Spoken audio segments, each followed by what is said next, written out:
Man, kind of just a so-so night.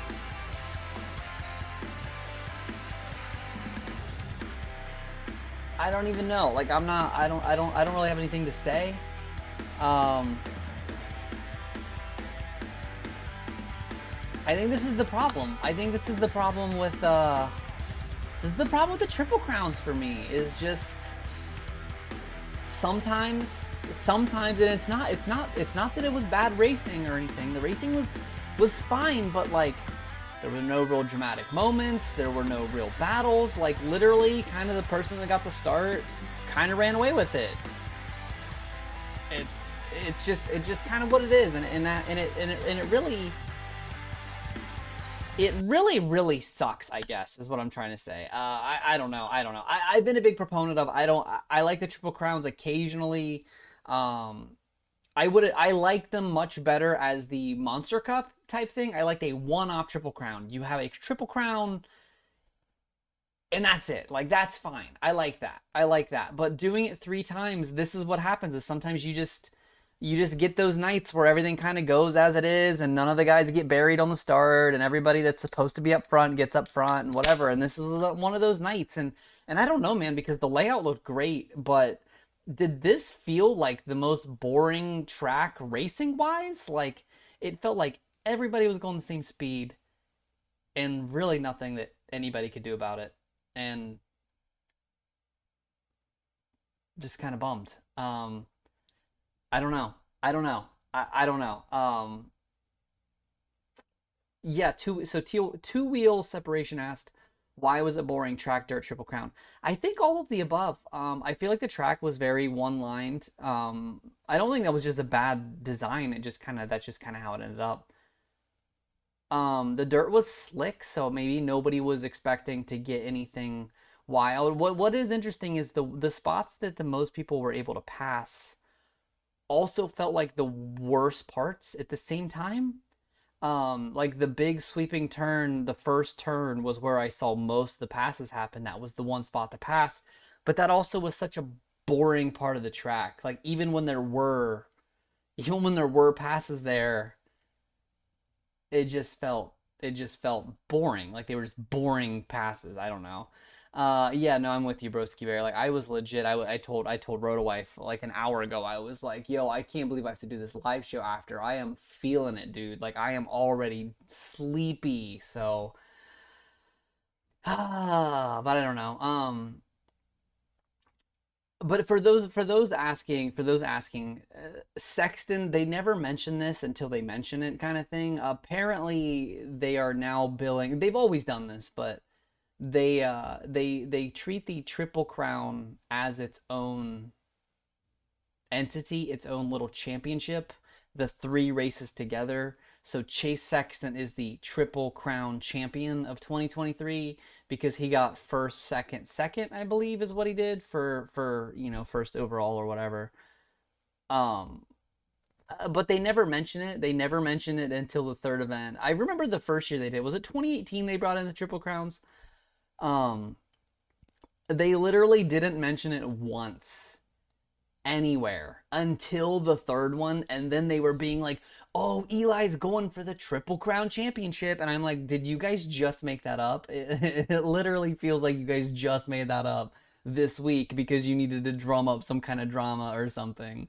It was just really awkward. It is cheesy dirt bike too. It'd be different if it mattered. If they're gonna do it, they need to tell us like how much money does Chase get for winning the Triple Crown Championship? How much money? For those fantasy for my fantasy people in there, how many of y'all got styled on me? Which sucks because my team was otherwise perfect. I had Nichols, I had Chiz, I had McElrath, which was the perfect 450 team. There was no more, there were no better opportunities for me in the 450 class. But 250 class, I had Yoder and Kelly almost maxed out. Yoder was doing really good until he wrecked in the last one, which was a bummer, especially because he got a great start. But Styles, 2 points, 2 points, baby. Ugh. Oh, It's the worst. It's the worst one. It was the worst one. So far, I ended up with 260 flat. Got Chase on the FFL, missed Jet. Although Jet did get one. Big shame that it didn't work. Big shame that it doesn't work. Matthew said Moss was a terrible pick. You are at fault for that. I never told anybody to pick Moss. Don't you put that on me. Don't you put that on me, Matthew. I did not tell you to pick Moss at all. Yeah, man, Joey. Yeah, Jason Anderson. So I legit think he was beat up there. I don't think he got hurt. Or anything like that. But the fact that he was slow to get up, at first I thought he was just kind of burrowing but under the bike because there were people coming, and I don't know if that's what happened or not. But like obviously he got up and walked off, but also it's the third one, like the third of the night, and he's probably just like, I'm not getting back on the bike and fighting to get what he might pass 3 or 4 guys, and it's not really going to affect his overall. And that's the thing. That's the thing again. This is what I hate about the Triple Crowns. And Anderson is not in the title, so it doesn't really matter. But I'm using him as an example because it just happened. I wish these mattered. Like that DNF should matter. When Eli had, what round was it? Anaheim 2 Triple Crown? When Eli ended up like 13th or 14th in one of the races, it should matter, but it didn't because it all goes back to the mean. Yeah, Eli went 3-2-13. Imagine how much more wide open the championship would be if Eli has a 13th on his record. But instead, this is what happens, and it doesn't matter. And it doesn't matter at all. And the same with like Derek Kelly got 5th in one of the races, but it ultimately doesn't matter because he needs to do it 3 times. And it just sucks, man. It just really sucks. So for me, I know that the on-track racing is good. I know that the fans like it. I know that you guys like it. And usually on most nights, it does produce a pretty good amount of battling or good racing in the moment. But as an overarching championship implications, the Triple Crowns absolutely suck. And they suck for fantasy too. So Moran's was just about the most hated man in Supercross. Matt, yeah, he was definitely sending it in there. Chase, I was a little surprised at how much shade Chase threw his way in that interview. He was definitely harsh. Definitely harsh. And not that he doesn't deserve it, but I was like, oh, wow, Ronald asks, do you get the feeling that Webb is going to lose now that Eli is 100% from his lingering neck injury? I don't know if it's the neck injury or not, but I think that Webb is going to lose anyway, just because a lot of the remaining tracks play to his strengths. I think they brought it up. They brought it up in the pre-race show at some point that Eli is good in Glendale. He nailed it. He's good at Triple Crowns. He did it. He's good at Daytona-style tracks, which Atlanta is next week. He's good in altitude, which is Denver and Salt Lake at the end of the year. Like, I just feel like it's pretty stacked in Eli's favor here. I would be really surprised if he doesn't win at this point. You know what I mean? Cacti said, I'm always good at Triple Crowns and fantasy. Oh, that's just, well, I mean, the problem, Cacti, is just that the separation is so tight, and that really sucks. Like, I lost 3 points and dropped like 700 spots. That's the worst. Joey asks, so will Husky just not have any riders these next few rounds? That's a great question, Joey, and I wouldn't be surprised if we see RJ move back up because he did do the first round at Daytona with the team in the 450, and he did really well. And then he was planning on doing the second one, and then they just decided to kind of bow out because he was still technically in title contention with Jet. But I feel like at this point, everybody and their brother knows, including him, that he's not really in it. He's not in it at all. Like, he's in it the way that Chase Sexton's in it, where you're like, well, he's technically still in it, but not really. You know what I mean? So why not send RJ back out there? He crushed at Daytona. Why not send RJ out there at Atlanta? Same similar style of track, that more open air, big space outdoor style. RJ crushed at Daytona. Why couldn't RJ crush it again at Atlanta? Dirbike said, Moran's the Husky for fill-in since he is preferring the K-Team group of bikes.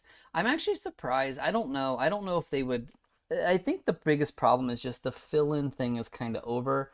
I think at this point, the only time people fill in is when they have contractual obligations to do so. For those of you who wonder, for reference, last year Rocky Mountain folded because they have a deal with Rocky Mountain ATV that they need to have bikes on the track. They have to have X number of bikes on the track for X number of rounds. So when it came to, was it St. Louis when the team folded?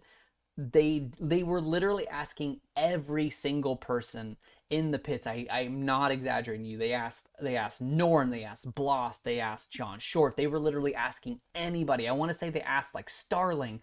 They needed people on those bikes, otherwise they'd be voiding their contract. So unless the Rockstar or Husqvarna or whatever sponsor they might have that kind of stipulation, then there's really not a huge incentive for them to rush out the B squad and get them on the track, much to the dismay of fans, because I would love to see Kevin Moranz or Justin Starling or any of those guys ride for Rockstar. They have, and most of the time it's more contractually motivated rather than the other way. You know what I mean? Casual said you would think that they have to fill in just yeah. But you never know. Husky wouldn't want to pay Kevin more than he makes now for a fill-in. And that's the thing, too, is a lot of times they don't make a lot of money. Chris Blows talked about his fill-in deal with Pro Circuit on the Pulp Show. Was that 2 or 3 weeks ago? So if you guys want to go back and give that a listen, and he brought that up. Steve brought it up, and Chris didn't really talk numbers, but he kind of agreed with Steve. He more just kind of gets a stipend. He's not a salary. It's not a lot of money. These guys are already, the motocross industry is not a lot of money. You know what I mean? Racer asks, why do I feel that McElrath should be 10th instead of 15th every week? I legit think that if he got better starts, he'd be up there more, because we're so used to McElrath ripping starts and just absolutely racing away. That's what he did in the 250s, and his starts have just not been good, especially this year. I don't know if it's the Suzuki or what, because Roxon gets fine enough starts, and hell, even Chiz seems to be outstarting him half the time, but it is what it is. What was the Sexton's Moran's comment? He said, he didn't say Moran's by name. He said, like, oh, some freaking guy just came up on the inside of me trying and like almost killed it, or almost caused a huge pile up in the first corner. Like, he was blaming some guy for his bad start, essentially. Lopes deserves a factory ride. Eduardo, I agree, but I don't want to really undermine that club ride. Like, that club bike is a really good bike, and I think that program is really good. And I know a lot of the guys at club I've talked to, I've kind of, gotten close with the team and as a whole. A lot of the guys over there like that atmosphere, because I'm sure Enzo would love to have the assets, the equipment, the availability that the Star Racing would offer. But at that same time, it comes a lot more pressure. You've got a lot more stricter training regimen. You're going to be in Florida or California versus being able to be in North Carolina, which is going to be a much more lax kind of scenario. So I think that what Club has going for them, it's not just that their bike is pretty good, it's also that their program is built differently, and certain guys really gel with that. And so I would love to see Enzo get that opportunity, but I fully understand if he is content where he is. You know what I mean? Dirbike said Lopes doesn't deserve a factory ride only because he doesn't want to race outdoors. Uh, I don't know. I don't have a comment on that. I don't know enough to have a comment, I guess. Brandon said Pro Circuit is a joke with Joe going to HRC. Well, see, Brandon, I heard Rockstar Vital said it was Rockstar that's gonna get him. Man, it just really hurts, and I wonder. And I'm not saying that Mitch is gonna fold the team or anything, but I wonder how much longer Mitch wants to do this, and how much longer Mitch wants to keep putting up with this. You know, because it's gotta suck, man. Like, it's gotta suck. His heart rate, his health, it can't be good. You know what I mean? Also, Mark sent me the numbers for fantasy for anybody wondering.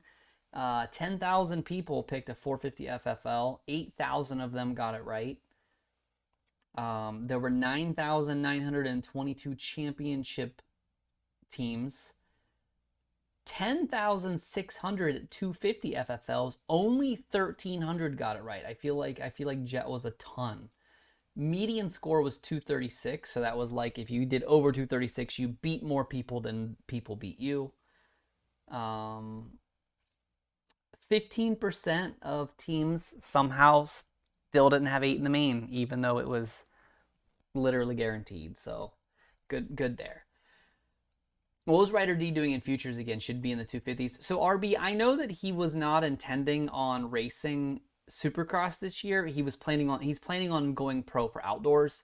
And since he got injured, I don't know what the plan is, but I wouldn't be surprised if maybe just to kind of keep him warm and get him gate drops, they did futures because he did have an injury earlier in the year, maybe just to kind of get him gate drops and get him back up to race speed. I agree. I think it's kind of silly, but I know that was the plan, was for them to debut him pro outdoors, and I think that's fine.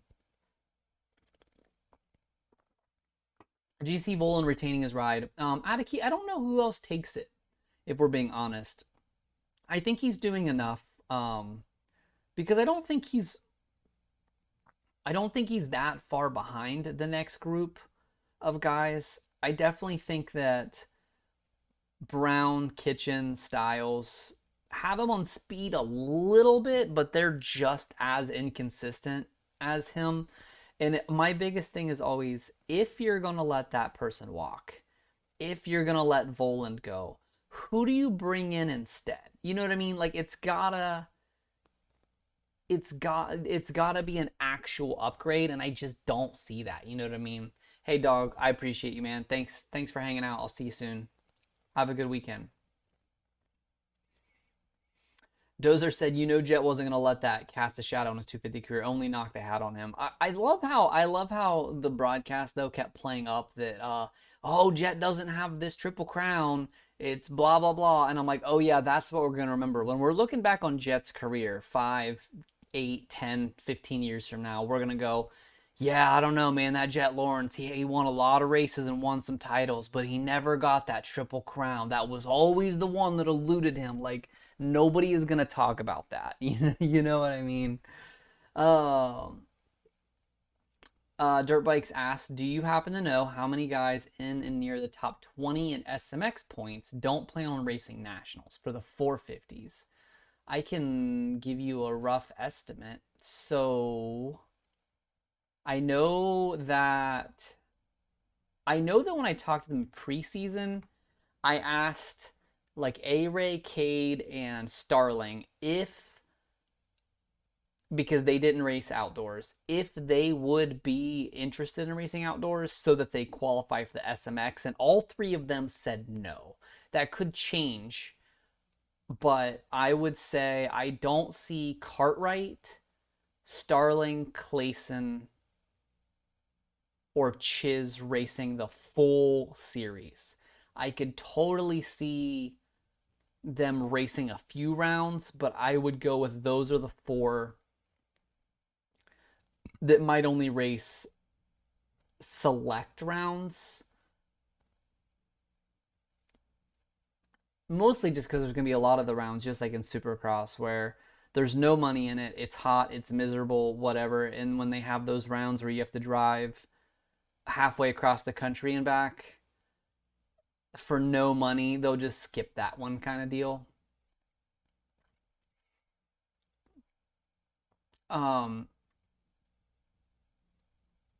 Ashton said, I can't wait to see Deegan race Atlanta Motor Speedway next weekend. I think he gets another podium. Yeah, I wouldn't be surprised to see him get another podium. I will say that I think it's going to be a little bit tougher because it feels like he's been battling with J-Mart. That kind of feels like that's kind of his pace is right there around J-Mart. I think J-Mart gets a little bit of a bump up for Atlanta. Having that Speedway thing definitely feels like a J-Mart thing. So I could see him finishing 4th with J-Mart on the podium, but I wouldn't be surprised either way. Cacti said a lot of those guys will probably do a few MX rounds and maybe race WSX. And I will say that too. I don't know a ton of the ins and outs of this, but a lot of those guys The WSX thing still hasn't really come together a ton.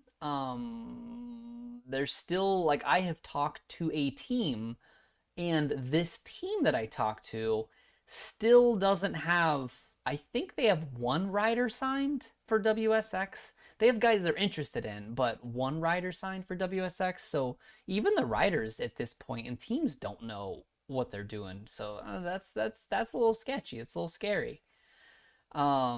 She's gonna race World Supercross and some outdoors. Yeah, that's what I'm saying. Like I would expect to see him race a few because he always does every year. He'll race the ones that are close to home, but I think he's definitely past doing a whole year. That would be rough.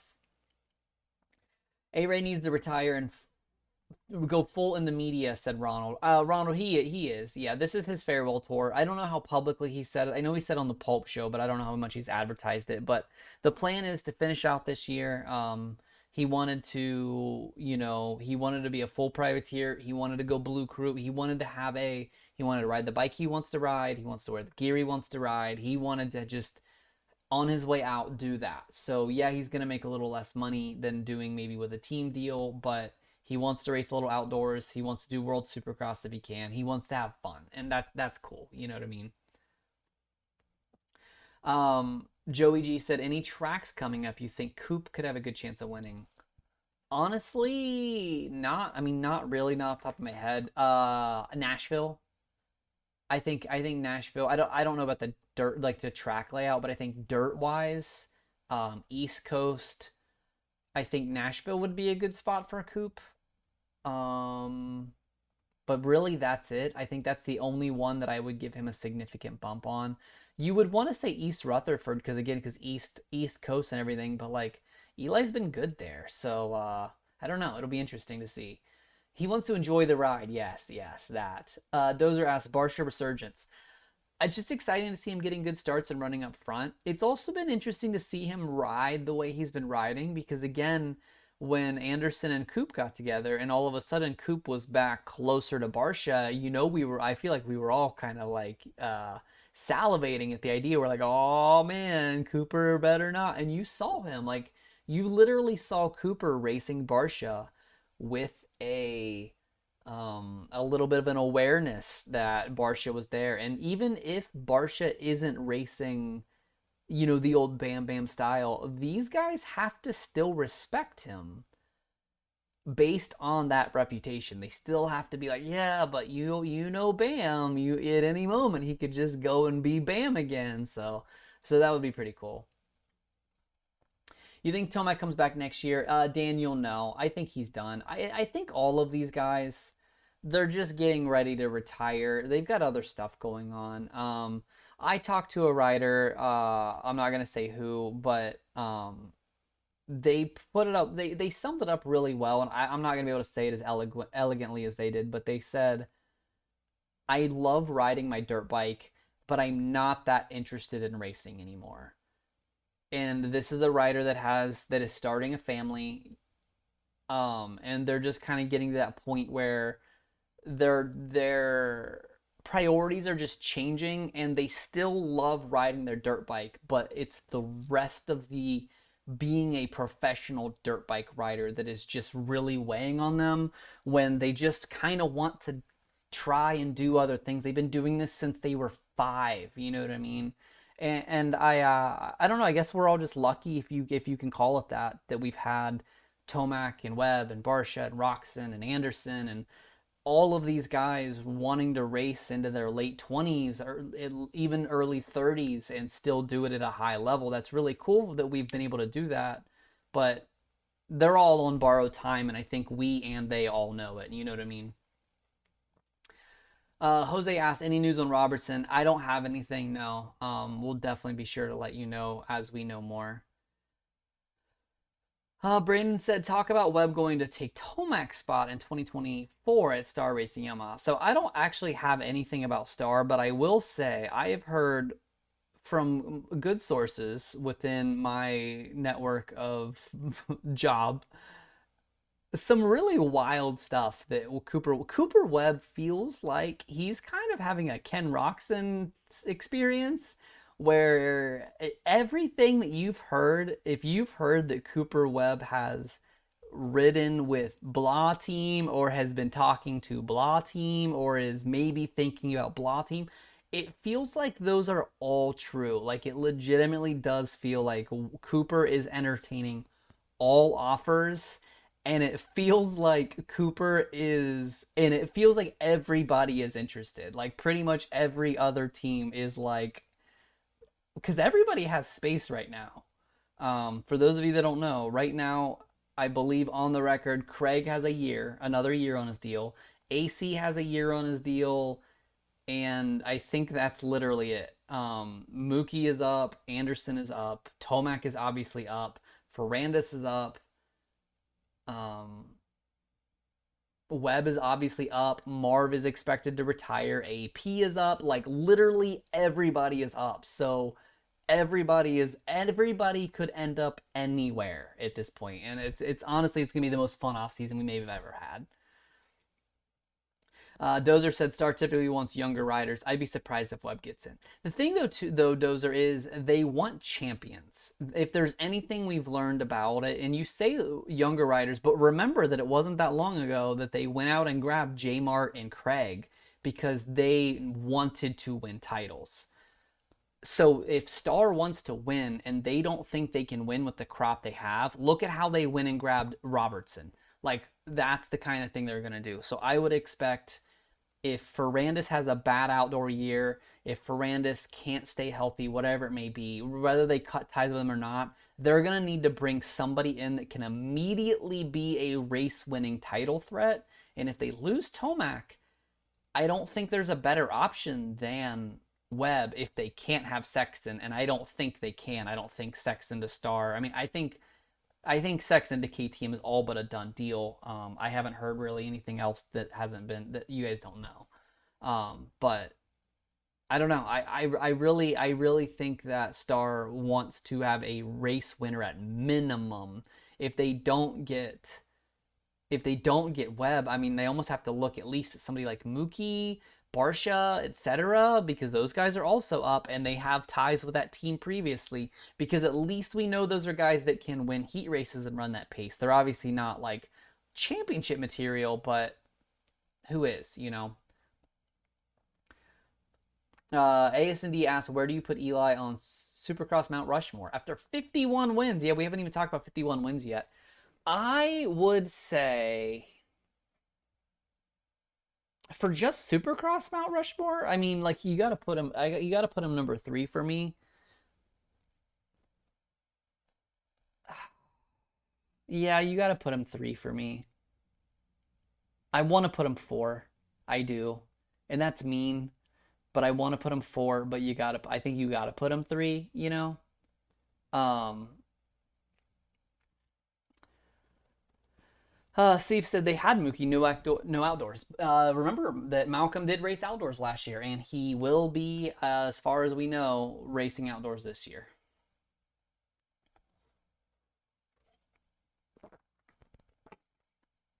Joey said, imagine Husky calling Savachi would be sick. I could see that getting done, Joey. I wouldn't be surprised. That would be cool. Scooty Puff Senior. Hi. What's up with DF14? He's hurt. I think that they're just milking this, and they're gonna wait for him to return it outdoors. Not saying that he's not injured, but I just think that they're in no rush to get him back, because I don't think he's gonna make a difference in the championship. I don't think he's gonna come in and change the dynamic. They would probably rather have him be 100% healthy, tested, ready to go for outdoors, so that Eli can focus on this title, and then Ferrandis can be focusing on the next one. You know what I mean?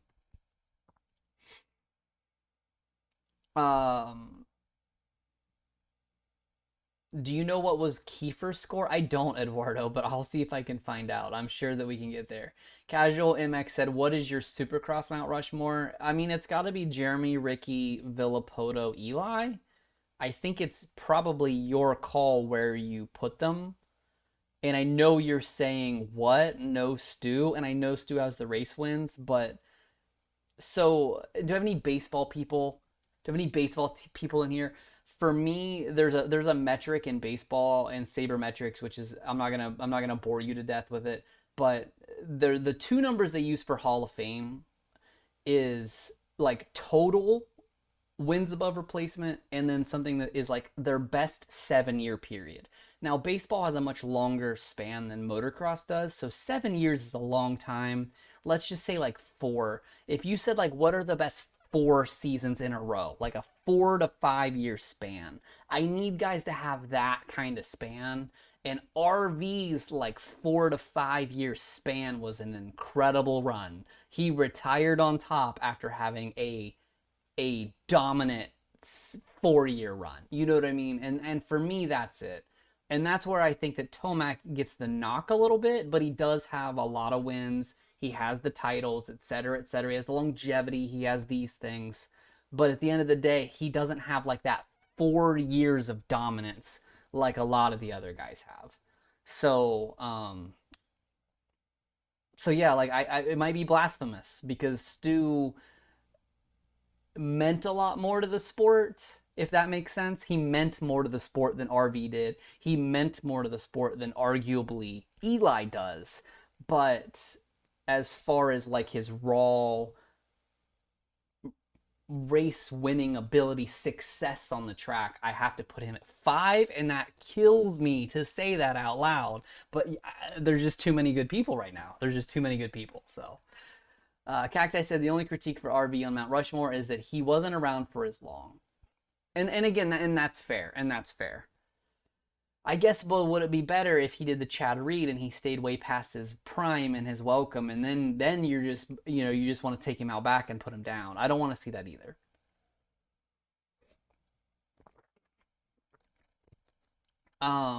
Safe said if RV was able to race as deep into his careers, Eli, he could have. Oh yeah, he could have. Yeah. I will say I'm a little disappointed that Eli broke Stu's 50 wins so quick in the season, because that was like one of the last remaining storylines kind of to watch this year, other than just the championship battle itself. But now that that's gone, we really don't have anything else to to talk about, and that kind of sucks. You know what I mean? Dozer said, I'm loving the kids coming up. If anyone thinks Deegan is going to wrap up titles over the next 15 years is high, I think he's going to be really good. That's a great question, though, Dozer. Let's talk about that really quick. So Jet moves up, obviously, this summer. He's out for Supercross next year. Hunter will have maybe one more year, but I also wouldn't be surprised if Hunter moves up this year. I would not be surprised at all. I don't have any intel or anything, but if he ended up turning pro next year, we'll do that. I don't. Who is left? Because you look at, we look at RJ, we look at McAdoo, we look at these guys that have been in the class for a long time, Mosman, and they have the speed, but they have never been able to put it together. Do we think that they're gonna put it together next year? Because really the only thing is Jed and Hunter, and before that it was Craig, Cooper, Nichols. Those guys were all just the one that happened to put together one whole year. And that's incredible, and that's what wins you a title. But without all of that certainty, if those guys are gone, and now we're left with the Faulkners and McAdoos and RJs that have all the speed in the world, but they just can't keep it on 2 wheels, who the hell wins that title? I would have said it would be Shimoda, because up until last year, Shimoda was the guy that just went out there and he just logged top 3s and top 5s, and he never wrecked, he never did anything silly, and blah blah blah. But the last 2 years, that has not been the case. To match the other guy's speed, he kind of had to lose some of his consistency.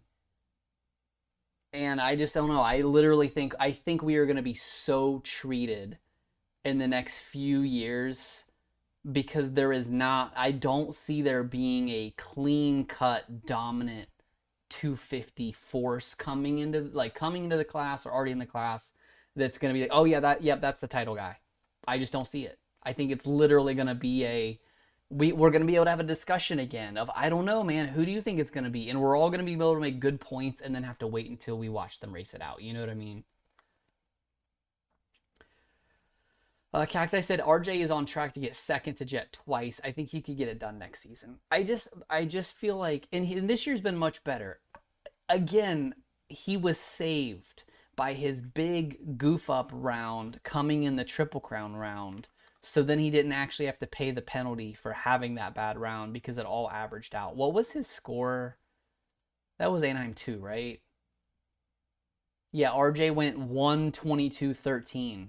If that wasn't a Triple Crown, he would be out, man. He would be all the way out, you know? Forkner wins if you would have told me in 2018 that 5 years later Austin Forkner wouldn't just be in the 250 class with no championships, that he wouldn't even have a career number, I would have told you that you're insane. I would have told you that that's impossible and you're lying and you're ridiculous. It's honestly still surreal to think about that after it was 5 years ago that he won the first 5 rounds of the year effortlessly, just a mile ahead, and then nothing since. It's wild. Atiki said, "Do we see Shimoda next weekend?" We do actually. Yeah, him and Marchbanks will both be back next weekend. I don't want to make a promise, but I have that under good authority that both of those guys are good. They've been on the bike for a month. They're ready to come back. So yeah, you'll see Shimoda next weekend. We'll see Marchbanks next weekend. I don't know anything about Swole or who else. There's somebody else on the other coast that we're missing. And Hammerker will miss the whole year. So that was the other one. Shanna, why did Webb do that? Shannon, what is that? I don't know what that is.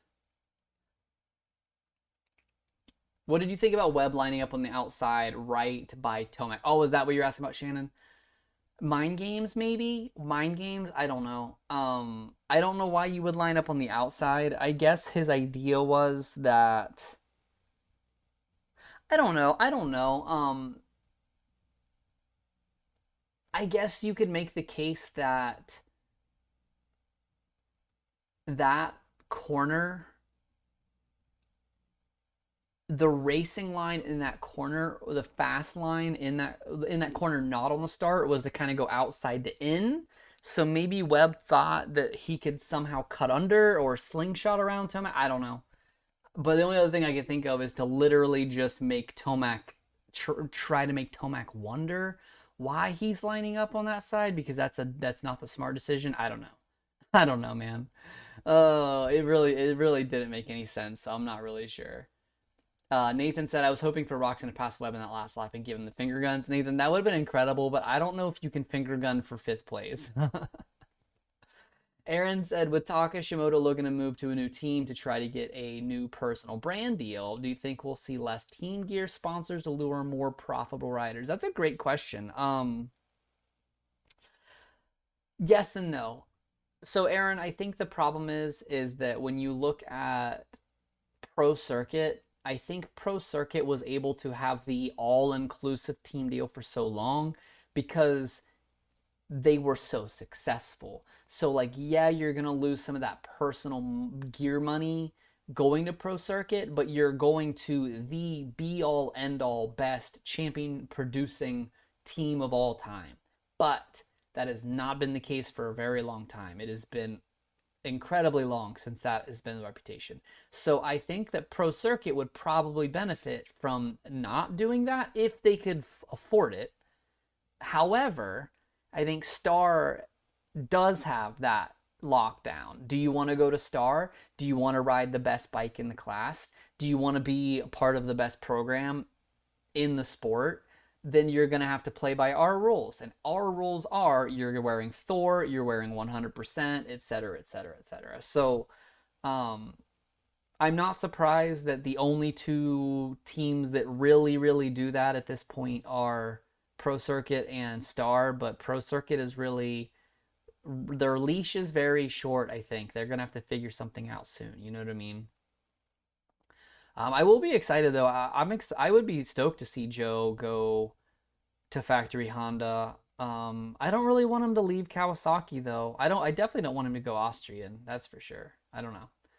Brandon said Bennick, Ryder, Deegan, Talon, Preston B, Cochran, and a few others coming up means 250 class will be competitive for the next 5 years. For sure. I don't know when we're going to see them all, though. That's going to be interesting. Because, like, obviously, Cochran is what? He's 15, I think? Cochran has literally never even competed on a high level on a four-stroke. Like, he literally went super minis to freaking 250 futures, which is crazy. But it just feels weird because Ryder D obviously is moving up for outdoors this year. Deegan is already up. Hawkins did race this year. But like Bennick and Preston, when are they gonna come up? I wonder when they're even gonna come up because it just feels like I'm so torn between what are you doing, wasting time with these futures things, blah blah blah blah blah. But then me also being like, Daxton Bennick is 16 years old. He doesn't really have any business racing 250s. Stop forcing the kids to turn pro, and then when they don't immediately succeed, fire them like Red Bull KTM did so many times. Or I'm sorry, not Red Bull. Troy Lee KTM did so many times because they literally brought up Cantrell, cut. Jordan Bailey, cut. Mosman, and then they ended up shipping him over to Gas Gas. Who was the other one that they had? What was his name? I can't even remember now. That's how bad it is. But it seems like they brought up Falk. That's him. Thank you. Yeah, Mitchell Falk. They brought him up and they gave him a year and they cut him. And I'm like, what are you doing? You can't just call up an 18-year-old and when he doesn't immediately turn into a race winner, you cut him. That's just not how this works. You know what I mean? Like, with all due respect, I know that every team is looking for the next Jet Lawrence. They're looking for the next Hunter Lawrence. They're looking for the next Hayden Deegan. But you also have to remember that in that pile of cuts is the next RJ Hampshire and the next Cameron McAdoo and the next Christian Craig, the guys that just need a little bit of love. They just need a little bit of nurturing and whatever, and they could be a podium guy. They're just not going to be a podium guy the second they turn pro. You know what I mean? So hopefully if those guys having this futures program will like help them kind of build into it a little bit more. You know what I mean?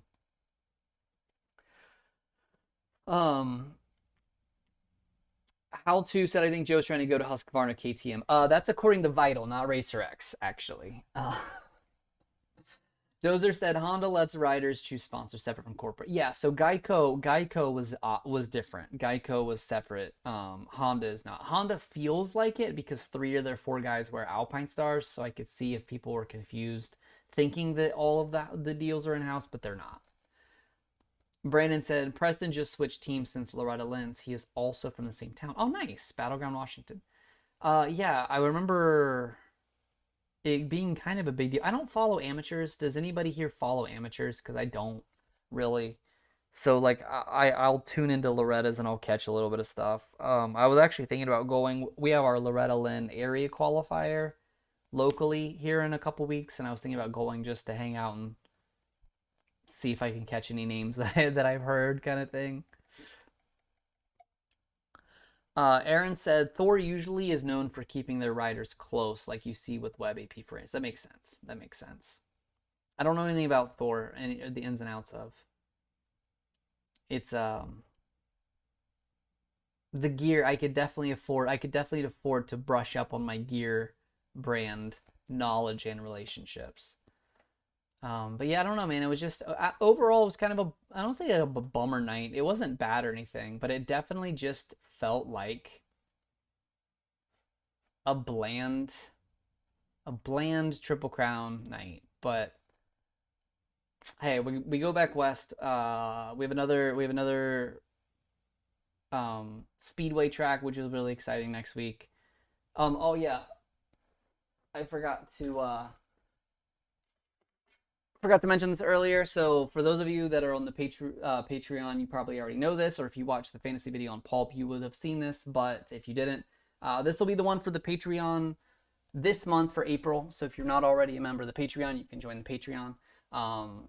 Jeremy Martin plate off of the front of his bike. You can clearly see the wear marks on this one. Luckily, Mike Bonacci, the team manager of PulpMX, was so gracious to actually send me this because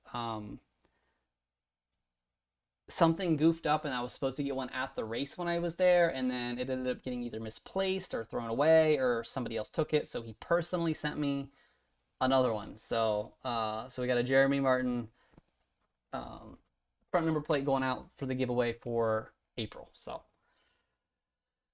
I didn't like how they were hating on Jet winning the Triple Crown the whole time. Brandon, I just hate it because I don't know Ricky Carmichael. We've never spoke. I do know Daniel Blair. We have spoke. So I know that I know that they're kind of just saying what production they're talking the storylines of production kind of is feeding them for the night or whatever. But it just feels like sometimes they feel so pressed to make a storyline when there really isn't a storyline to begin with, and that's okay. You don't have to have a storyline every week, and I just think that's kind of lame that they force them to do that. But I agree. I was like, nobody cares. Nobody cares that Jets never won a Triple Crown. It literally doesn't matter. Nobody cares. I don't know who you're telling the story to. You know what I mean? I literally don't know who you think you're fooling, but you won't get fooled again. But that's it. I'm gonna wrap this one up. It's 1:57 local time. I am freaking tired. I'm like my eyes. I probably look tired. I'm definitely feeling it. But thank you guys so much for being here, staying up with me late. I really appreciate it. Thanks as always. Um, Thanks to all of you that support on Patreon. Um, I would thank a sponsor, but we don't have one for the show, so we'll get there. I will not be in the pits next weekend. We'll do it live from the studio again the next 2 weekends, but I will be live in Nashville. So if any of you guys are going to Nashville, definitely let me know so we can meet up and say hey. But yeah, that'll be it. So thanks so much for watching. Thanks for tuning in to RotoMoto. Enjoy the rest of your weekend. Be good people.